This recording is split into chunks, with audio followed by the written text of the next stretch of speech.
Hi friends, welcome to Speedy Tech channel. நாம இந்த வீடியோல இதை பத்தி பார்க்க போறோம்னா, இப்போ நீங்க வந்து பர்சனலா யூஸ் பண்ற ஆப்ஸ்க்கு எல்லாமே நீங்க ஆப் லாக் போட்டு வச்சிருப்பீங்க தானே?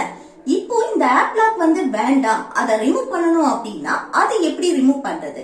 அத பத்தி தான் நாம இந்த வீடியோல கிளியரா பார்க்க போறோம். ஓகே फ्रेंड्स, நம்ம சேனலை ஃபர்ஸ்ட் டைம் பார்க்கறீங்கன்னா சப்ஸ்கிரைப் பண்ணுங்க. கூடவே இருக்க பெல் ஐகானை கிளிக் செய்து ஆல் ஆப்ஷனை எனேபிள் பண்ணுங்க. ஓகே, இந்த வீடியோக்குள்ள போகலாமா? ஓகே.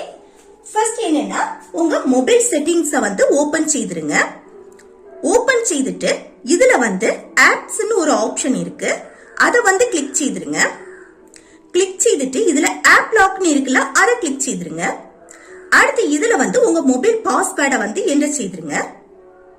அடுத்து இதுல வந்து என்னன்னா, நீங்க ஆப் லாக் போட்டு வச்சிருக்க ஆப்ஸ் எல்லாமே ஷோ ஆகும். ஃபர்ஸ்ட் இதுல எந்த ஆப்போட ஆப் லாக்க வந்து ரிமூவ் பண்ணணுமோ அத வந்து நீங்க ஆஃப் செய்து வச்சா போதும். இது ஆப் லாக்க மொத்தமா நீங்க டோட்டலா ரிமூவ் பண்ணணும் அப்படின்னு சொன்னா, இல்ல இந்த செட்டிங்ஸ் இருக்குல்ல, அத வந்து கிளிக் செய்துட்டு இதுல ஆப் லாக்னு இருக்குல்ல, அத வந்து ஆஃப் பண்ணி வச்சுட்டு அடுத்து இதுல ஓகே வந்து கிளிக் செய்தா போதும். இப்போ இந்த ஆப் லாக் வந்து டோட்டலா ரிமூவ் ஆயிட்டு. இப்படி உங்க மொபைல்ல வந்து ஆப் லாக்க வந்து ரிமூவ் பண்ணிக்கலாம். ஓகே फ्रेंड्स, இந்த வீடியோ உங்களுக்கு யூஸ்ஃபுல்லா இருக்குன்னு நினைக்கிறேன். யூஸ்ஃபுல்லா இருந்துச்சுன்னா இந்த வீடியோக்கு லைக் செய்து உங்க ஃப்ரெண்ட்ஸ்க்கு ஷேர் செய்யுங்க. ஓகே.